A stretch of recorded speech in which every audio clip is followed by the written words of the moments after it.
Saludos hermanos, que el Señor les bendiga. Una vez más nos encontramos juntos para compartir la palabra de nuestro Dios. Y quisiera antes de todo orar pidiendo la dirección del Altísimo. Así que oremos juntos pidiendo gracia para este tiempo. Dios amado y Padre celestial, te pedimos que nos bendiga, que nos acompañe. Ahora nos vamos a exponer a tu palabra. Úsala para trabajar en nuestros corazones, para trabajar con nuestras mentes. Y ayúdanos de tal forma que al abrazarlas podamos nosotros llevarla a la práctica para ser mejores cristianos, para gloria de tu nombre. Porque te lo pedimos en Cristo Jesús. Amén. Muy bien. Quisiera que volviéramos nuevamente al libro de Esther, que ha estado o ha sido nuestra serie durante este tiempo. Y antes quisiera como introducción que nosotros pudiéramos recordar parte de lo que vimos la semana pasada. Y si ustedes recuerdan, nosotros estuvimos predicando y exponiendo el capítulo 2 con el tema el Dios que se adelanta a los hechos o el Dios que se adelanta a los acontecimientos. Y para poner en contexto un poco y recordar lo que vimos, nosotros decíamos que este tema tenía que ver en todo con el capítulo 2, porque es lo que veíamos, obviamente también lo que vemos en todas las escrituras, un Dios que se adelanta a los hechos, un Dios que se adelanta a los acontecimientos. Y lo decíamos porque toda la trama que allí vemos, por ejemplo, vemos que ciertamente desde el capítulo 1 el rey destituye a la reina Vasti, pero queda una vacante. ¿Quién va a cubrir esa vacante de la reina Vasti? Bueno, Dios, que decíamos que es el Dios que va delante de los hechos, y que si ustedes recordarán también decíamos que Dios trabaja de manera sigilosa. A veces no estamos viendo ni nos imaginamos que Dios está obrando en un momento dado, pero Dios está haciendo algo y queremos recordar, Dios siempre está haciendo algo. Y en esta ocasión decíamos que Dios se había adelantado a los hechos. Ahora se necesitaba una sustituta para la reina Vasti. Se hace un certamen para escoger una joven y precisamente se busca en todas las provincias y de todas ellas se escoge a la reina Esther. El rey la ve con buenos ojos, es escogida y decíamos que podemos ver cómo ya Dios ha entrado un aliado suyo, era judía, juntamente con su tío primo Mardoqueo, y ya ambos Dios lo había introducido de manera sabia y hasta de manera muy sencilla, poco perceptible, porque Dios obra así, pero se había adelantado a los hechos, a aquella matanza que hoy veremos en el capítulo 3, estudiaremos ese capítulo, pero ya Dios estaba trabajando, ya Dios estaba llevando a cabo su obra. Y decíamos algo que no quisiéramos pasar por alto. Decíamos que Dios se vale de medios ordinarios para llevar a cabo su obra extraordinaria. Y esto que Dios estaba haciendo era una obra con Esther y con Mardoqueo. Era una obra aparentemente sencilla, poco perceptible, pero era una obra extraordinaria. Porque Dios posteriormente, como veremos Dios mediante, en esta ocasión, el capítulo 3, posteriormente Dios iba a hacer algo grande, pero empezó con algo aparentemente sencillo. Y decíamos también, si usted recuerda, en la predicación pasada, que nosotros tenemos que dejar a Dios ser soberano, obrar como Él quiere y como Él sabe, porque Él es el único que sabe. Y tú y yo ser obedientes a lo que Él está haciendo. Bueno, y básicamente nosotros veíamos eso el domingo pasado o la predicación pasada, cuando expusimos. En esta oportunidad nosotros estaremos viendo el capítulo 3 de Esther, capítulo 3, versículo número 1 al versículo número 15. Esa será la porción que con la ayuda de Dios, estaremos viendo en esta oportunidad. Y hemos titulado el sermón de esta ocasión, ¿qué hacer cuando prospera la maldad? ¿Qué hacer cuando prospera la maldad? Así que yo quiero invitarte ahora a que tú leas conmigo o leamos juntos Esther capítulo 3, versículo número 8 y versículo número 9. Será nuestro texto central y obviamente veremos el desarrollo de toda la trama en este capítulo 3. Pero leamos juntos Esther capítulo 3, versículo número 8 y versículo número 9. Y dijo Amán al rey Asuero: hay un pueblo esparcido y distribuido entre los pueblos en todas las provincias de tu reino, y sus leyes son diferentes de las de todo pueblo, y no guardan las leyes del rey, y al rey nada le beneficia el dejarlos vivir. Oiga la hazaña de Amán. Verso 9. Si place al rey, decrete que sean destruidos, y yo pesaré 10,000 talentos de plata a los que manejan la hacienda, para que sean traídos a los tesoros del rey. ¿Cómo veremos este trozo escritural en esta ocasión de Esther capítulo 3, versículo 1, capítulo 3, versículo 1 al 15? Lo veremos de la siguiente manera. Veremos 3 puntos, 3 encabezados. En primer lugar, veremos la procedencia del personaje Amán y lo que aprendemos aquí de él. La procedencia del personaje Amán. Recuerden, este es el personaje casi protagónico, central en este capítulo 3. ¿De dónde procede? ¿Y qué aprendemos de él, de la persona de él? En segundo lugar, veremos qué hacer cuando prospera la maldad. Mi hermano, mi hermana, ¿qué tú debes hacer cuando prospera la maldad? Cuando amenaza la maldad en un momento dado. Lo veremos en el segundo encabezado. Y en el tercer y último encabezado, veremos un llamado a vivir por la fe en todo tiempo. Un llamado a vivir por la fe en todo tiempo. Y yo quisiera que de inmediato vayamos al desarrollo de nuestro sermón.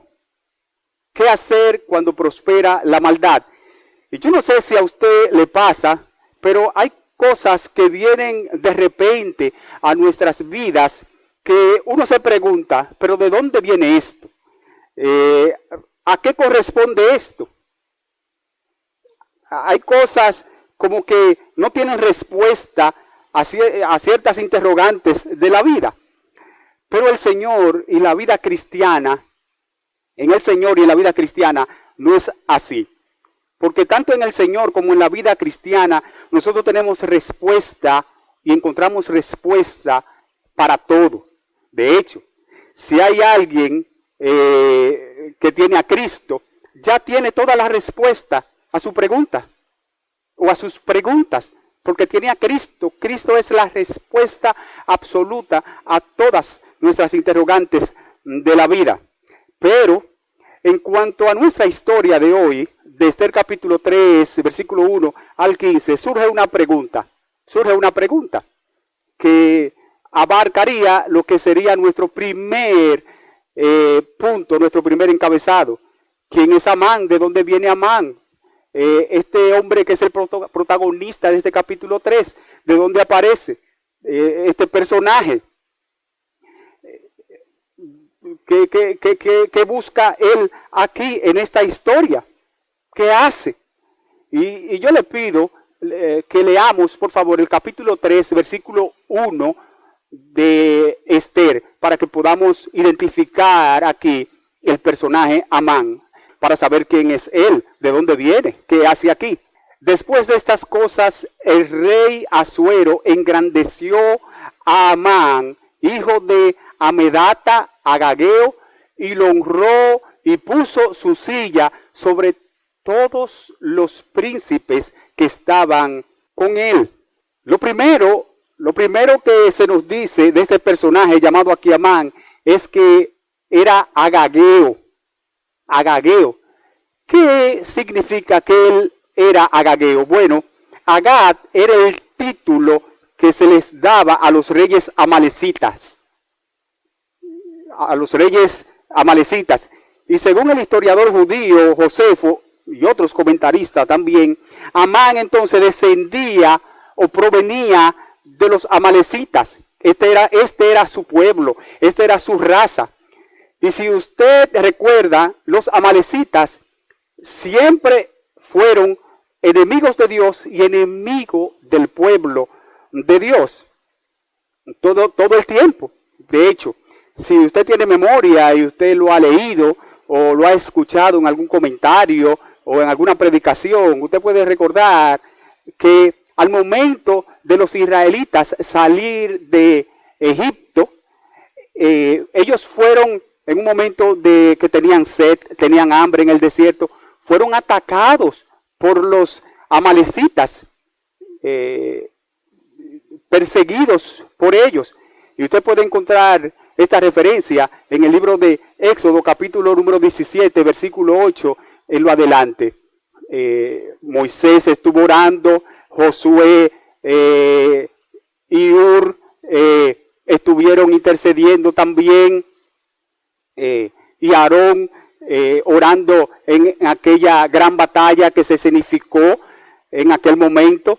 Al final de cuentas, por la gracia del Señor, los israelitas pudieron vencer a los amalecitas. Sin embargo, Dios decretó o llevó a cabo una promesa, y era que mientras vida tuvieran los amalecitas, Dios iba a raer o a borrar, para que se pueda entender, iba a borrar la memoria de los amalecitas, porque se habían precisamente levantado en contra de Dios y en contra del pueblo de Dios.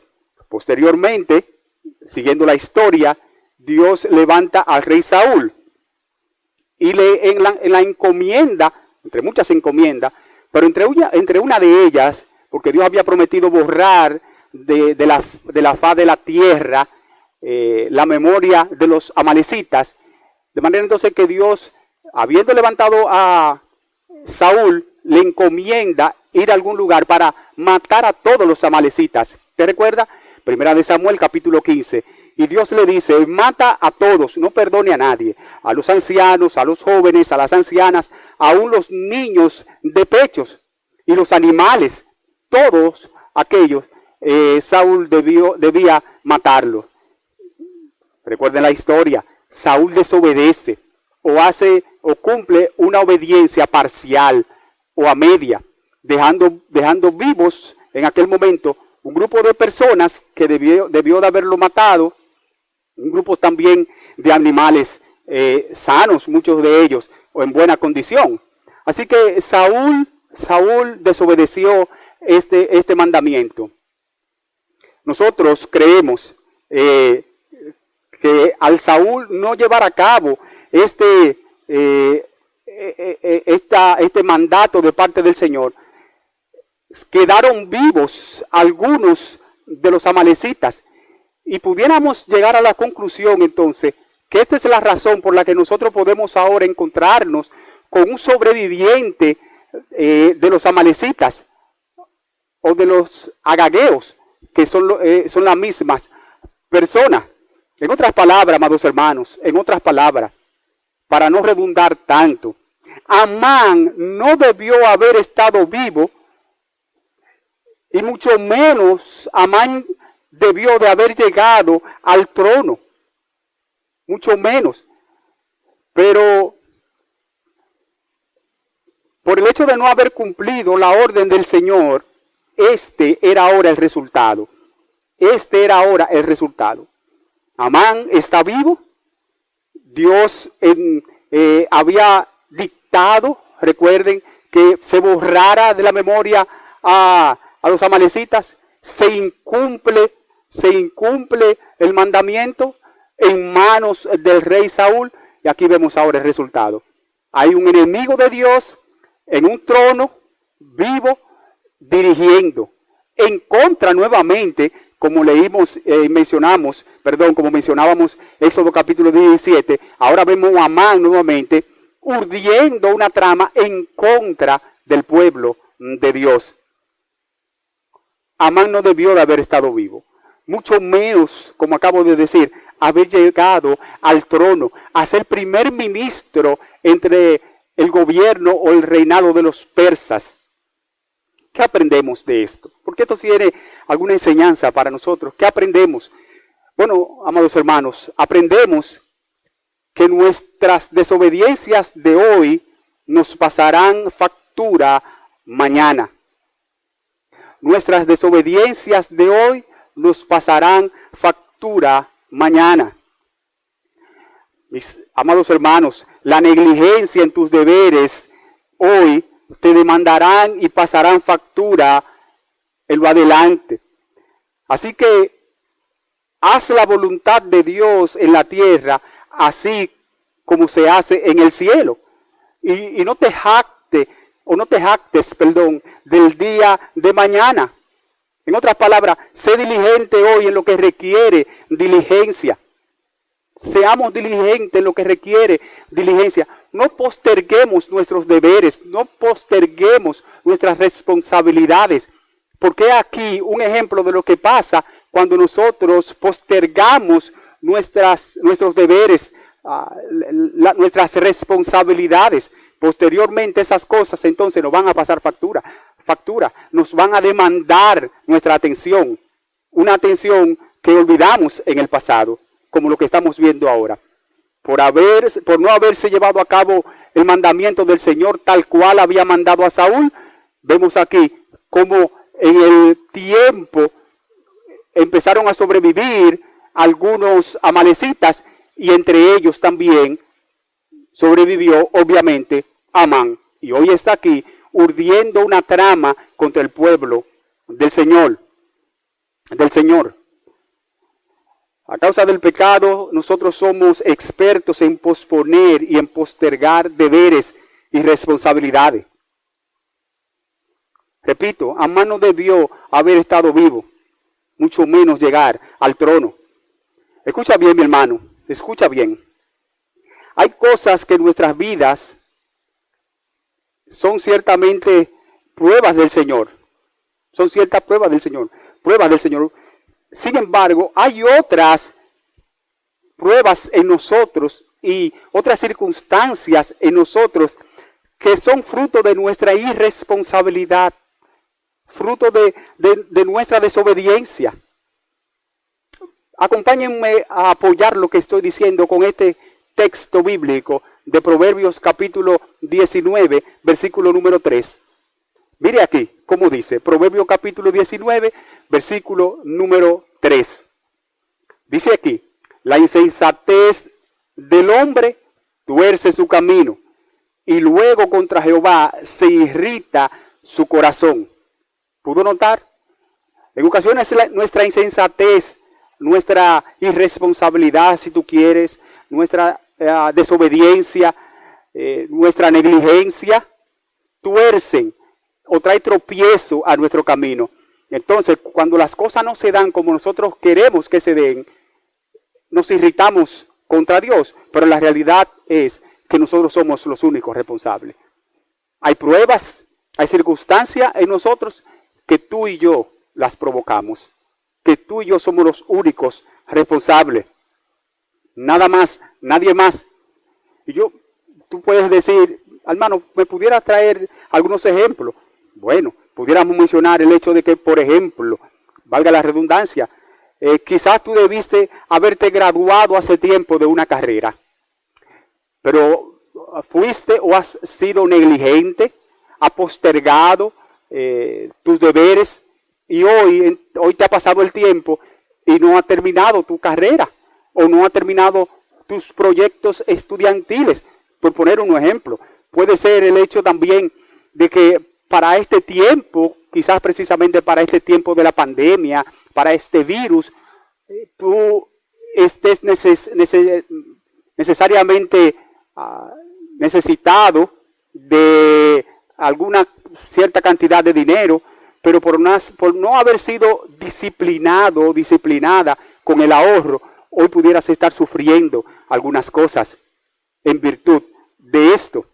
O quizás no pediste o no aplicaste o buscaste sabiduría de Dios para crecer en algo en tu vida, y hoy más que nunca está necesitando esa sabiduría. Pudiera ser que tú estés aquejado en tu cuerpo y sencillamente puede ser un descuido en tu disciplina de comer o en tu disciplina de hacer ejercicio. Pero hoy por hoy estás sufriendo algunas cosas. Y quizás tú puedes decir, oh Señor, y esta prueba en mi vida. Sin embargo, nota cada una de estas cosas que mencionamos. Hemos dicho que se enmarcan en el hecho de tus irresponsabilidad, de tu descuido, de tu negligencia. Entonces, otra vez, hay cosas que pueden ser pruebas del Señor, y otras cosas son responsabilidades nuestras, descuido nuestro, que hemos pasado por alto. Una vez más, como el ejemplo de nuestra historia de Esther, capítulo 3. Así que ya sabemos quién era Amán, de dónde venía, y la razón por la que éste había sobrevivido, y llegado tan lejos como ser un ministro del gobierno persa. Y obviamente, hermanos, como dice el libro de Oseas, capítulo 8, versículo número 7, dice allí que nosotros sembramos vientos, y si sembramos viento, nos vendrá o cosecharemos tempestad. Ninguna de nuestras acciones en esta vida son neutras. Ninguna. Todas nuestras acciones tienen dimensiones posteriores en lo adelante. Dimensiones posteriores. Dimensiones en lo adelante que nos afectarán a nosotros. ¿Qué estamos diciendo con esto? Bueno, que el hecho de haber dejado vivo a la raza de los amalecitas y haber sobrevivido muchos de ellos, incluyendo Amán, y haber Amán sobrevivido y ahora haber llegado a un trono, a ser ministro en el gobierno persa, donde estaba cautivo el pueblo judío, el pueblo del Señor. Esto, como empezamos a leer desde el principio, desde nuestro texto central, esto traería problemas serios al pueblo de Dios por parte de Amán, y ya explicamos la razón por la que Amán ha llegado acá. Y ahora vamos a ver qué circunstancias, qué resultado le va a traer este hecho de Amán gobernando en el gobierno persa, y siendo, como vimos, como mencionamos, enemigo de Dios y del pueblo de Dios por antaños, por luchas de años atrás. Así que les invito en esta oportunidad ahora a considerar nuestro segundo encabezado. ¿Qué hacer cuando prospera la maldad? ¿Qué hacer cuando prospera la maldad? Ya estudiamos nuestro primer encabezado. Amán, ¿quién es Amán? ¿Quién era Amán? ¿Qué hace aquí? ¿Por qué sobrevivió? ¿Cómo llegó al gobierno? Ahora yo quiero que estudiemos nuestro segundo encabezado, que también es parte de cómo se titula nuestro sermón. ¿Qué hacer cuando prospera la maldad? Y en esta oportunidad le invito a leer Esther capítulo 3, versículo 2 al versículo número 5, para que podamos contextualizarnos en nuestro encabezado. Dice aquí: y todos los siervos del rey que estaban a la puerta del rey se arrodillaban y se inclinaban ante Amán, porque así lo había mandado el rey. Pero Mardoqueo ni se arrodillaba ni se humillaba. Y los siervos del rey que estaban a la puerta preguntaron a Mardoqueo: ¿por qué traspasas el mandamiento del rey? Aconteció que hablándole cada día de esta manera y no escuchándolos, él lo denunciaron a Amán para ver si Mardoqueo se mantendría firme en su dicho, porque ya él les había declarado que era judío. Versículo número 5. Y vio Amán que Mardoqueo ni se arrodillaba ni se humillaba delante de él, y se llenó de ira. Quizá usted está diciendo o preguntándose desde ese lugar donde usted está escuchando el sermón, ¿no fue acaso una insubordinación o una falta de respeto de parte de Mardoqueo frente a Amán, rehusar arrodillarse ante este, quien por demás ostentaba a Amán un puesto de ministro, un puesto de honra, un puesto de autoridad? Y la respuesta a esa pregunta de que si era una insubordinación o una falta de respeto o de una falta de autoridad o de sumisión a la autoridad por parte de Mardoqueo hacia Amán, la respuesta es que no. No, amados hermanos. No fue falta de respeto, no fue insubordinación por parte de Mardoqueo a la petición de Amán por varias razones que vamos a mencionar. Primero, según algunos comentaristas investigados sobre el tema, Amán no exigía o no demandaba sencillamente un respeto, una pleitesía, un gesto de honra. No. Amán demandaba de las demás personas una adoración, cual si fuera un dios. Y de hecho, tanto el rey persa como los ministros de rango como el del mismo Amán llegaban a considerarse y eran considerados incluso por sus súbditos como dioses, como deidades dignas de adorar. De manera que Amán no solamente esperaba y exigía y demandaba de sus súbditos o de las demás personas en el gobierno persa una simple honra, una simple acción de respeto. No. Si usted puede notar, y acabamos de leer, él esperaba que se arrodillaran. Un arrodillarse que implicaría también una acción de adoración o una actitud de adoración por parte de Mardoqueo. Pero esta es la primera razón. La segunda razón por la que y está muy amarrada esta razón a la primera, la segunda razón por la que Mardoqueo no aceptaba el hecho de arrodillarse, era porque, como dijimos, esto implicaba y demandaba a Amán una actitud de adoración. Y recordemos, amados hermanos, tanto Esther como Mardoqueo eran judíos, y tenían bien claro lo que significaba el primer mandamiento: no tendrás dioses ajenos delante de ti, ni te postrarás, ni los honrarás a ellos. De manera que arrodillarse Mardoqueo para expresar adoración a Amán sería rebajar o poner por el suelo el mandamiento de parte del Señor. Y como hemos dicho en otras ocasiones, amados hermanos, hay cosas que pueden ser legales, pero no necesariamente justas. ¿Sí? No solamente vemos esta verdad en este hecho, como ustedes recordarán también en el libro de Daniel capítulo 3, algo similar se presentó, donde el rey de entonces, Nabucodonosor, pedía que se le rindiera a él y a sus estatuas levantadas adoración. Y aquellos 3 hebreos prefirieron ser echados en el horno de fuego antes que arrodillarse en adorar imágenes. Bueno, Mardoqueo está en el mismo caso, en la misma circunstancia.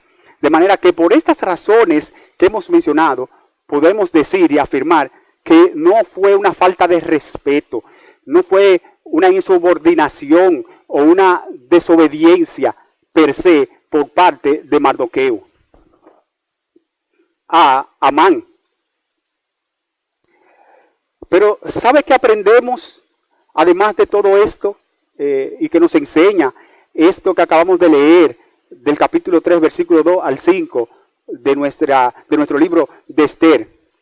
Aprendemos además que es un error y una falta poner en puesto de autoridad y puesto de poder a una persona vanidosa, necia, un neófito y falta de carácter. No sé si usted me escuchó, pero yo se lo voy a volver a repetir. Y esto lo podemos extraer de Amán. Amán no había llegado al trono bien y ya estaba pidiendo adoración.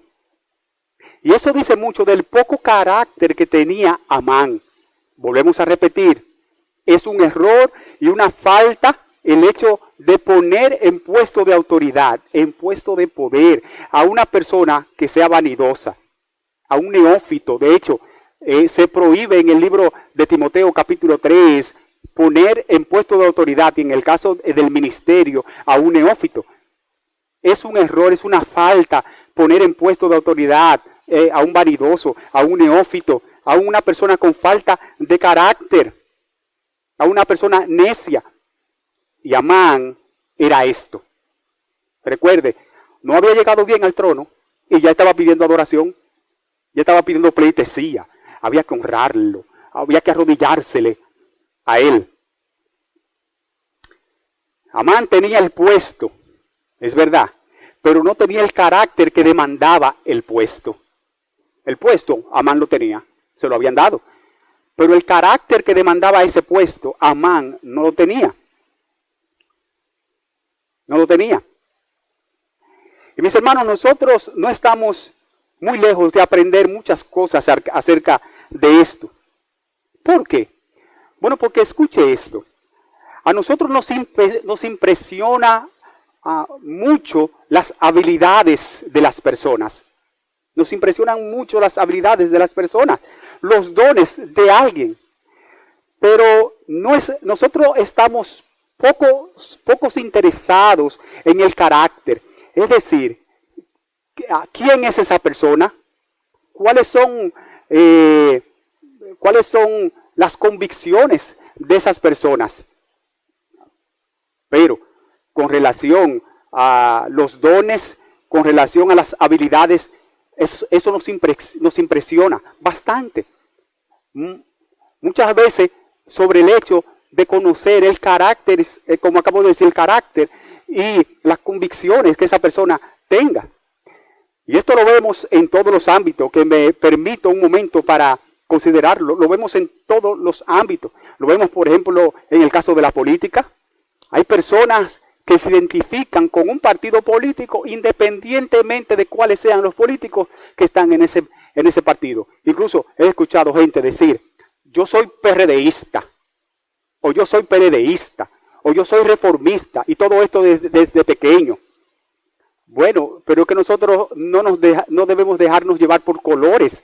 Nosotros debemos dejarnos llevar por convicciones, y sobre todo como cristianos, por convicciones bíblicas. Se supo, y está ahí registrado, usted puede entrar a Google y poder verlo. Hubo un expresidente de Guatemala llamado Jimmy Morales. Jimmy Morales. Ese hombre llegó a la presidencia. Fue presidente de Guatemala. Sin embargo, ¿de dónde venía Jimmy Morales? Jimmy Morales era un comediante de la televisión guatemalteca. Un comediante de la televisión de Guatemala. Era un hombre afable que hacía reír y la gente votó por él. Votó por él. Y tiene muy malos índices de resultados con relación a su trabajo y su desarrollo en el mismo. Nosotros, repito, a veces sucede lo mismo. No importa que ese político haya sido incluso juzgado, sometido. Bueno, lo que pasa es que yo soy de ese partido, y mi papá es de ese partido, mi mamá es de ese partido, mi abuela es de ese partido, todos somos de ese partido. Y no nos dejamos llevar por convicciones y por carácter, sino por habilidades y por emociones y por sentimientos. Pero también usted puede ver eso en la farándula. En la farándula. Hay muchas personas que siguen a artistas, cantantes, y muchos de ellos han incurrido en escándalos de drogas, de tener amantes, de un sinnúmero de cosas, pero veneramos esos artistas, aplaudimos esos artistas y decimos, wow, que fulano es lo máximo. ¿Qué es lo máximo? Bueno, que quizá canta bien, entona bien, se ve bien, pero ¿y qué con relación a su carácter? ¿Qué con relación a su vida? ¿Qué con relación a sus convicciones? ¿Qué con relación a su modo de vivir, de conducirse? ¿Qué podemos decir con eso? Bueno, lo que pasa es que estamos a veces bien ciegos con relación a que, bueno, esa persona se ve muy bien, esa persona actúa muy bien, aunque no tenga carácter. Pero esto también, lamentablemente, amados hermanos, esto también lo podemos ver incluso en la iglesia. En la iglesia.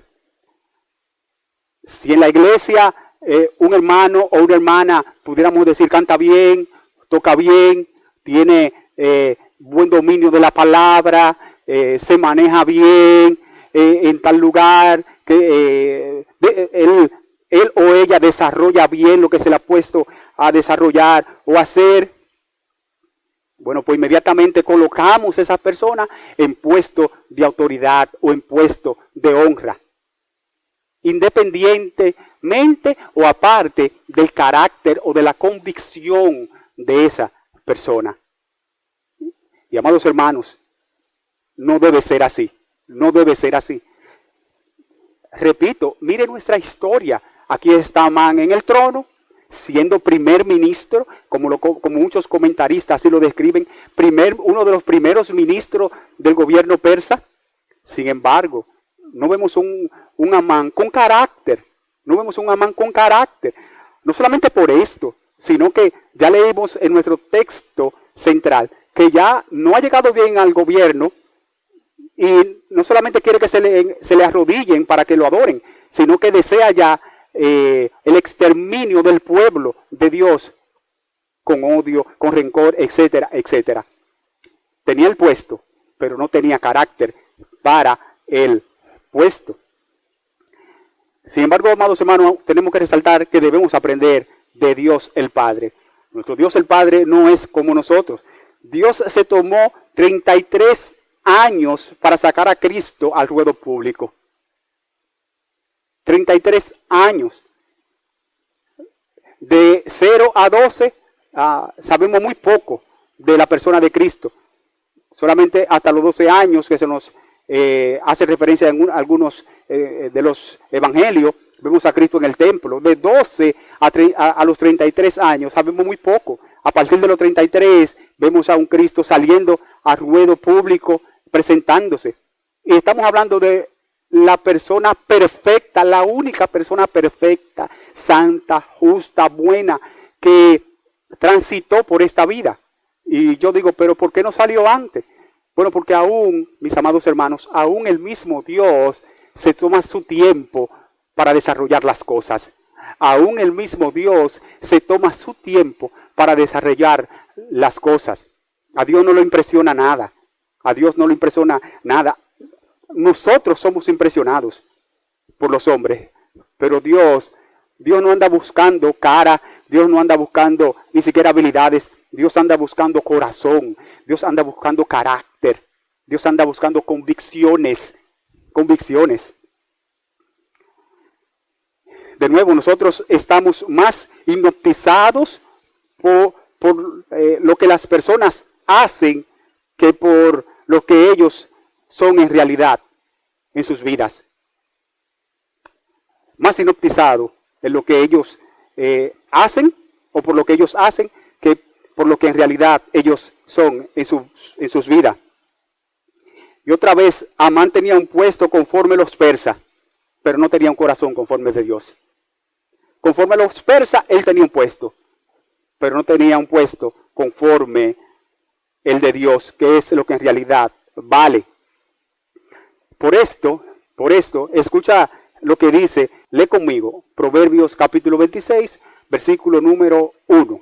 Como no conviene la nieve en el verano, porque la nieve no conviene en el verano, De hecho, en el verano lo que hace es que se recogen los frutos generalmente. Ni la lluvia la ciega, porque también se recogen los frutos. Así no conviene al necio la honra. ¿Por qué? Porque se enorgullece, porque se envanece, porque se crece. Ejemplo, Amán. Mis amados, preocupémonos más por el carácter, por la convicción, que por las habilidades de las personas. Que quizás por lo bien que te caiga la persona. Un necio con honra es una bomba de tiempo. Un necio con honra es una bomba de tiempo. Un orgulloso y vanidoso con poder es un peligro. Es un peligro. Es como tú darle a una persona, a un jovencito de 17 a 18 años, un carro nuevo del año, entregarle las llaves de ese carro nuevo y entregarle también una tarjeta de crédito sin límites y decirle, vete por ahí. Eso es una bomba de tiempo. Eso es una bomba de tiempo, eso es un peligro. Bueno, pues poner a un necio, a un neófito, a un vanidoso, en puesto de honra, eso es un peligro. Eso es un desastre. Eso es un desastre. Así que a Amán no le convenía en nada esa honra que se le había dado. En nada. Y esto que digo, yo lo puedo confirmar, lo podemos confirmar en el versículo 6. Leímos el versículo 1, luego el versículo 2 al 5. Ahora veamos para confirmar esto, que a Amán no le convenía esta honra. Mire el versículo número 6 de Esther capítulo 3. Leemos. Pero tuvo en poco poner mano en Mardoqueo solamente, pues ya le habían declarado cuál era el pueblo de Mardoqueo. Y procuró Amán destruir a todos los judíos. Recuerde, él está molesto con Mardoqueo. Y explicábamos las razones, aunque no la tenía. Y procuró Amán destruir a todos los judíos que había en el reino de Asuero al pueblo de Mardoqueo. Así que ahora el próximo paso que se apresta a llevar a cabo Amán era tramar y preparar la destrucción del pueblo judío, es decir, del pueblo de Dios. Recuerde que está cautivo aquí en Babilonia. Allí estaba. Y Mardoqueo ahora, Amán ahora se presta al siguiente paso, ¿sí? Molesto con Mardoqueo, que no quiere rendirle adoración, y ya explicamos por qué no debía hacerlo. Ahora él está molesto con Mardoqueo y ahora quiere atacar, vengarse, si se quiere, con el resto del pueblo de Dios que está allí siendo preso, o siendo cautivo. Mire ahora el proceder, lo que continúa de parte de Amán. Capítulo 3, versículo número 7 al versículo número 10. Lea conmigo. En el mes primero, que es el mes de Nisán, en el año 12º del rey Asuero, fue echada Pur, esto es, la suerte, delante de Amán. Suerte para cada día y cada mes del año. Y salió el mes 12º, que es el mes de Adar. Y dijo Amán al rey Asuero, hay un pueblo esparcido y distribuido entre los pueblos en todas las provincias de tu reino, y sus leyes son diferentes de las de todo el pueblo. Además, está diciendo Amán, pero eso no es verdad, no guardan las leyes del rey, y al rey nada le beneficia el dejarlos vivos o el dejarlos vivir. Verso 9. Si place al rey, decrete que sean destruidos, y yo pesaré 10,000 talentos de plata a los que manejan la hacienda, para que sean traídos a los tesoros del rey. 10. Entonces el rey quitó el anillo de su mano y lo dio a Amán. Oh, qué fracaso. Hijo de Amedata, Agageo, enemigo de los judíos. Usted leyó, amado hermano, amada hermana. El rey le dio el anillo. ¿Qué significaba que el rey le diera el anillo a un súbdito o a un ministro de él. Le estaba diciendo con ellos, tiene libre acceso, permiso, haz lo que tú quieras. Haz lo que te venga en gana. Haz lo que te venga en gana. Le abrió las puertas. Le abrió las puertas. Al parecer, como acabamos de leer, al parecer la persecución de parte de Amán al pueblo del Señor era inminente. Era inminente. Era segura por parte del malvado Amán aquí. Y recordemos que un edicto persa, una vez hecho, no se podía ya eliminar, no se podía echar para atrás. Luego que el edicto salía, un edicto persa, y esa era ley de Media y Persia, no podía ya echarse para atrás, debía de cumplirse.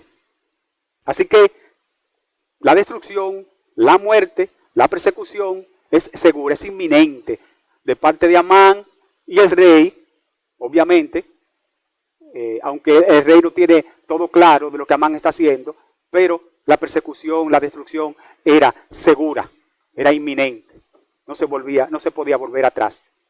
Ahora yo tengo una pregunta y quiero que reflexionemos juntos frente a esta pregunta. ¿Qué hacer en estos momentos, amados hermanos? ¿Qué hacer cuando te amenaza la destrucción? ¿Qué hacer cuando al parecer algo es ya inevitable que llegue? Es seguro que llegue. ¿Qué hacer cuando algo al parecer ya no tiene remedio? ¿Qué hacer cuando precisamente, como dice el título de nuestro sermón, qué hacer cuando prospera la maldad?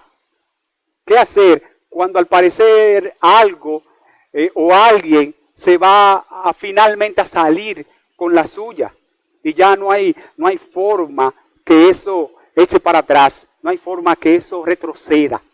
¿Qué hacer? No sé si te has visto en momentos como lo que acabamos de mencionar, momentos en que, bueno, ya no hay de otra. Esto es inevitable, ya esto es seguro. ¿Qué hacer en momentos como estos? Bueno, amados hermanos, dejemos que sea la misma palabra de Dios que responda qué hacer en estos y otros momentos de dificultad o de dificultades como lo que acabamos de mencionar. Y para ello, para que sea la palabra de Dios que responda frente a esto, yo quisiera que juntos leamos Isaías capítulo 50, versículo número 10. Creo que es uno de los versículos de los dos que estaremos leyendo en esta, nos responde qué hacer en estos momentos. Así que les invito a leer. ¿Quién hay entre vosotros que teme a Jehová? ¿Hay alguno que teme a Jehová y oye la voz de su siervo? El que anda en tinieblas, ojo con esto, amado hermano, amada hermana, porque es la respuesta qué hacer en momentos como estos que acabamos de describir. El que anda en tinieblas o en turbación, si tú quieres, o nublado, o sin entender, y carece de luz frente a eso, ¿qué hacer? Confíe en el nombre de Jehová y apóyese en su Dios. Gloria al Señor, aleluya 1000 veces, amén. Bendito sea el Señor, bendito sea el Señor. Mi amado hermano, si en un momento dado de dificultad, de amenaza, te sientes turbado, temeroso, inseguro, que no sabes qué hacer, que ve la amenaza frente a ti y que estás viendo que es inevitable ya, es seguro que eso llegue. Dice aquí, el libro de Isaías, capítulo 50, versículo número 10, confía en Dios y apóyate en Él. Bendito sea nuestro Dios eternamente y para siempre. Pero en segundo lugar, aparte de tú confiar y apoyarte solo en Dios, frente a la amenaza inminente y segura, recuerda también que por encima de tu amenaza, hay uno mayor y más grande que tu amenaza. uno mayor y más grande que tu amenaza.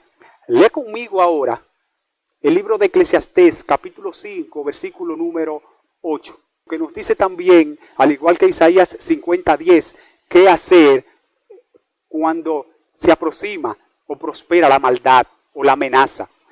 Dice aquí, si opresión de pobres y perversión de derecho y de justicia vieres en la provincia, no te maravilles de ello, o no te sorprenda, o no te exaltes de ello, porque sobre el alto, hay gente que son altos, ¿sí? Recuerde, Amán estaba en un puesto alto, Asuero estaba en un puesto alto, pero dice aquí, porque sobre el alto, o tú puedes leer también sobre tu amenaza, sobre tus temores, sobre tu persecución. Dice aquí, vigila otro más alto, y uno más alto está sobre ellos, es decir, nuestro Dios, nuestro Dios. Aquí está la amenaza que es segura, ¿sí? Aquí está el temor que es seguro, aquí está lo inevitable, ¿sí? Pero aquí está Dios, vigilando, vigilando. Sobre esto alto hay uno más alto, y este más alto es nuestro Dios, es tu Dios, es mi Dios. Así que, de nuevo, por encima de tu adversidad y amenaza, por encima de todas estas y otras muchas cosas, Dios está vigilando. Dios está vigilando. Y a mí me late, mi amado hermano, mi amada hermana, porque también lo he sentido, pero a mí me late que a veces nosotros creemos que estamos desprotegidos, huérfanos, sin protección en este mundo amenazante, en desastre, con un sinnúmero de persecución. Mi hermano recuerda, mi hermana recuerda, por encima de todo esto que acabamos de mencionar, está vigilando Dios. Dios está ahí. Tú estás aquí, ¿sí? Tú estás aquí, la amenaza está aquí, pero Dios está aquí. Dios está vigilando y vigilando a tu favor. Porque tú y yo, de acuerdo a la palabra del Señor, somos lo más preciado que Él tiene. Fue por ti y fue por mí, fue por nosotros, fue por su iglesia que le entregó a su único hijo. Imagínate qué tan preciado para Él somos nosotros. Por tanto, Él vigila constantemente y nos vigila y está atento de nosotros. Quizás más de lo que tú te imaginas. ¿Qué dos cosas entonces estamos llamados a hacer cuando parece inevitable el desastre? Confiar y apoyarnos en Dios. Confiar y apoyarnos en Dios. Y recordar, como acabamos de decir, que por encima de esto vigila uno más alto. Y ese más alto y sublime es Dios. Pero una pregunta. ¿Qué pasa cuando aún a pesar de esto, las cosas parecen no cambiar? ¿Qué sucede? Y esto nos lleva a nuestro tercer y último encabezado. Tercer y último encabezado. Un llamado a vivir por la fe en todo tiempo. Un llamado a vivir por la fe en todo tiempo. Y quisiera, amados hermanos, luego de haber visto este segundo punto, de qué hacer cuando amenaza la maldad, y ciertamente recuerde, Amán estaba aquí, el rey estaba aquí, pero por encima estaba el sublime, uno más alto. ¿Qué hacer cuando a pesar de esto las cosas parecen no cambiar? Mi amado hermano, como se titula nuestro tercer y último punto, tenemos un llamado a vivir por la fe en todo momento. Un llamado a vivir por la fe en todo tiempo. Y es cierto, no nos vamos a engañar. La verdad es que muchas de estas cosas que vimos en nuestro segundo punto, nosotros las sabemos. Pero a veces, siendo honestos, se nos olvidan. Por esto necesitamos la fe en Dios en todo tiempo, no un momento. Necesitamos la fe en Dios en todo tiempo. Porque a pesar de que sabemos y conocemos de estas cosas, aún así, la maldad tiende a prosperar. Yo sé que Dios está como sublime, pero a veces vemos la maldad prosperar y temblamos y decimos, pero wow, y es verdad que Dios está gobernando, es verdad que Dios está dirigiendo, es verdad que Dios está vigilando todo esto. La respuesta es que sí. La respuesta es que sí. Y por eso necesitamos la gracia y la fe constantemente. Necesitamos recordarnos el Evangelio todos los días. Porque sin Él no podemos vivir el día a día en este mundo, ni en la vida cristiana.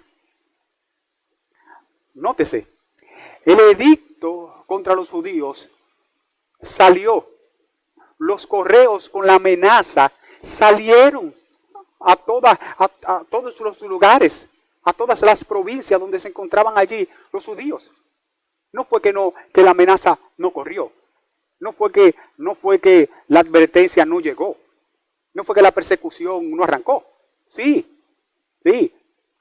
Léalo conmigo para que usted vea que prosperó en este momento. Prosperó. Mire conmigo Esther capítulo 3, versículo número 11 al versículo número 15. Es un trozo extenso, pero no describe lo que queremos, del llamado a tener que vivir por fe a pesar de que prospere muchas veces la maldad.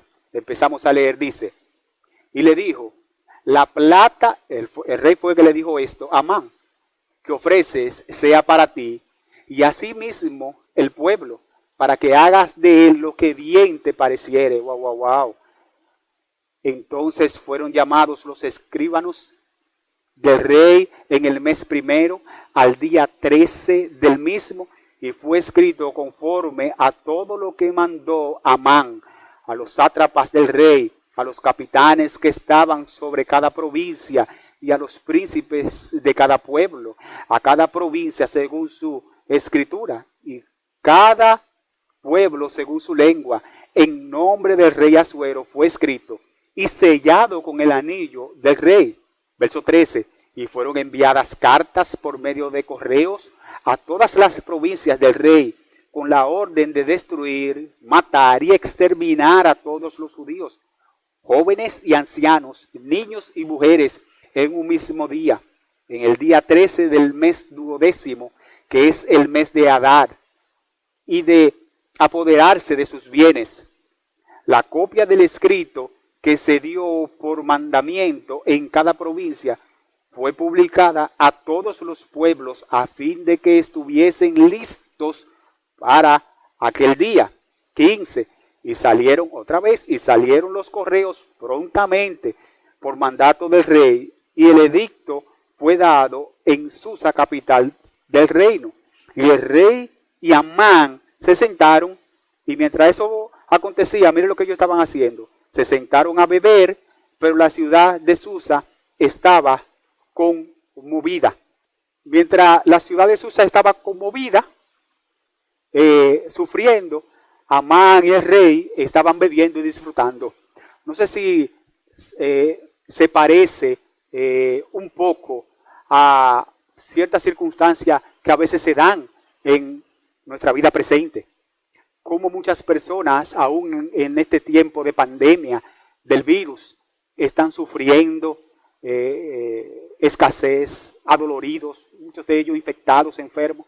Pero hay muchos poderosos políticos que están resguardados, cuidados, disfrutando de sus buenas entradas, de sus bienes, de sus millones, comiendo muy bien, disfrutando muy bien, mientras que otros sufren penalidades. Alguien decía en un momento dado que si no existiera la realidad o no está presente en las Escrituras, no estuviera presente en las Escrituras la realidad de un juicio futuro por parte de Dios en esta tierra, este mundo sería un chiste de mal gusto. Pero la verdad es, amados hermanos, que habrá un juicio, y un juicio justo, donde Dios juzgará con justicia todas las cosas. De manera que nota cómo ha prosperado prácticamente y realmente esta amenaza, este desastre inminente y seguro contra el pueblo de Dios. Pero escucha esto, mi querido y amado hermano, escucha esto. A pesar de que en algunos momentos las cosas no salen según tú esperas, déjame decirte, Dios no se ha equivocado. Dios no se ha equivocado. Dios nunca se ha equivocado, ni se va a equivocar ahora, ni se ha equivocado contigo. No, mi hermano, Dios no se ha equivocado contigo. En este proceso tuyo, Dios no se ha equivocado. Dios no ha fallado. Y por tanto, tú debes permanecer ejerciendo fe en Él a pesar de. Tú debes, a pesar de, permanecer ejerciendo fe en Dios. A pesar de eso. Sí, a pesar de eso que tú estás atravesando. Debes permanecer ejerciendo fe en Él. ¿Y por qué? Bueno, mis amados hermanos, porque las circunstancias de la vida no anulan el mandamiento a confiar en Él en todo tiempo. No importa las circunstancias de la vida. Las circunstancias de la vida no anulan el mandamiento de vivir por fe. No, tú no puedes decir ahora, bueno, yo vivo por fe según las circunstancias. No. Tú y yo estamos llamados a vivir por fe, sin importar las circunstancias, aunque las cosas no las veamos que salgan como quisiéramos, o no nos salen como quisiéramos. Aún así debemos seguir ejerciendo fe. Y ojo, no estoy diciendo que sea algo sencillo, no estoy diciendo que sea algo fácil. Quizá tú, escuchando, me estás diciendo, claro, porque tú no estás en mi prueba, tú no estás en mi circunstancia, tú no estás en mi padecimiento, tú no estás en mi proceso. Es verdad. No estoy en esto, ni en tu proceso, ni en tu circunstancia. Pero aún así, mi amado hermano, aún así, las circunstancias de la vida, las pruebas de la vida, no anulan el mandamiento de Dios de que debemos seguir confiando en Él y apoyándonos en Él y tener fe en Él, como manda su palabra. Yo no puedo condicionar mi fe a la circunstancia. Yo tengo que tener fe en Dios a pesar de mi circunstancia, a pesar de ella.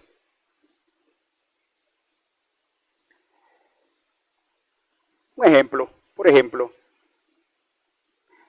en lo que a nosotros nos puede parecer un plan fallido, allí Dios tiene un plan perfecto. Yo no sé si tú escuchaste esto, pero yo te lo voy a repetir otra vez. En lo que a nosotros nos puede parecer un plan fallido, Dios tiene con eso o tiene allí un plan perfecto. Un ejemplo de ello es que el diablo, los judíos y los romanos creyeron haber vencido, incluso malogrado el plan de Dios al crucificar y matar a Cristo. Creyeron haberlo hecho, pero lo que el diablo ni ninguno de ellos se imaginaban es que es esto lo que dice el libro de Hechos, capítulo 2, versículos 22 y 23. Ninguno se imaginaba esto. Lea conmigo ahí, Hechos capítulo 2, versículo 22 y versículo número 23. Varones israelitas, oíd estas palabras.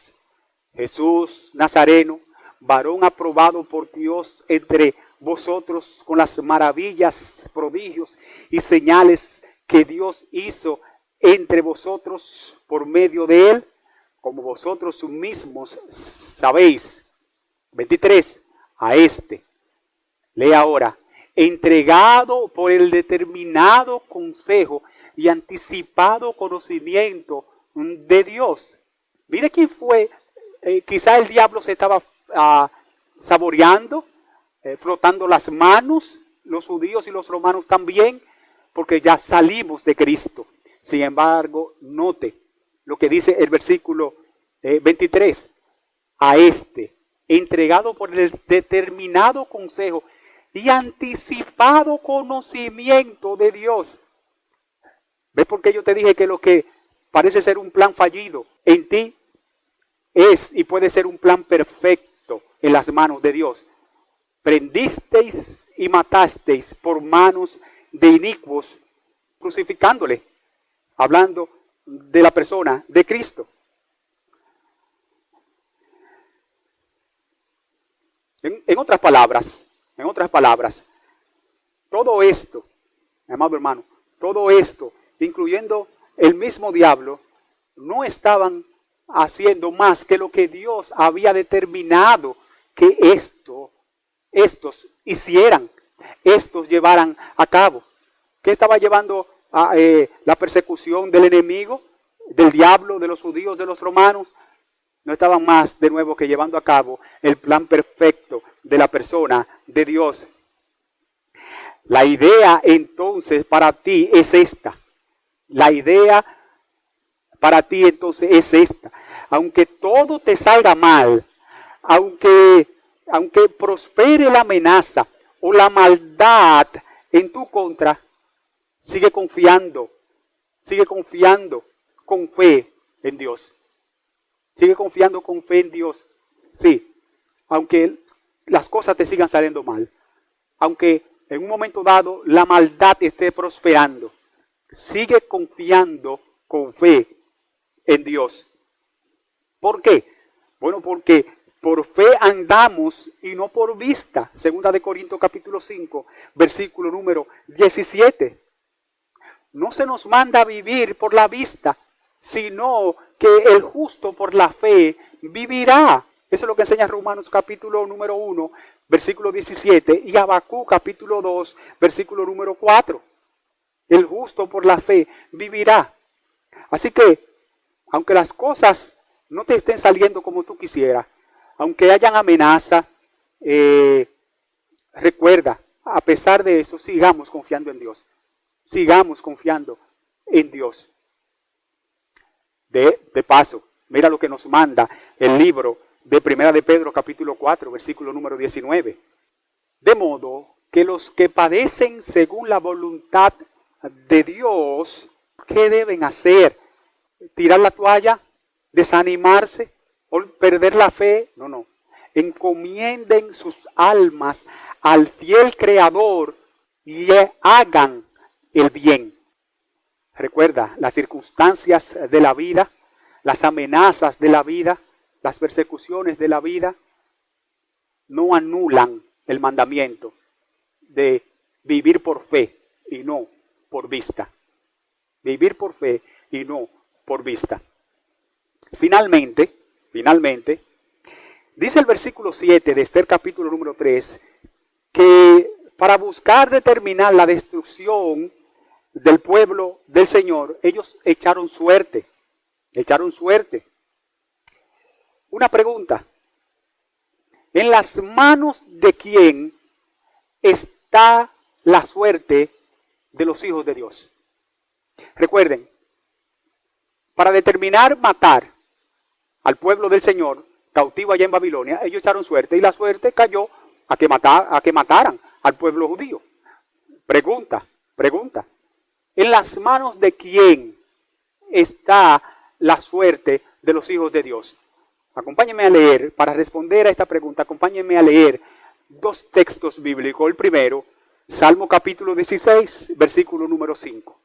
Salmo 16, 5.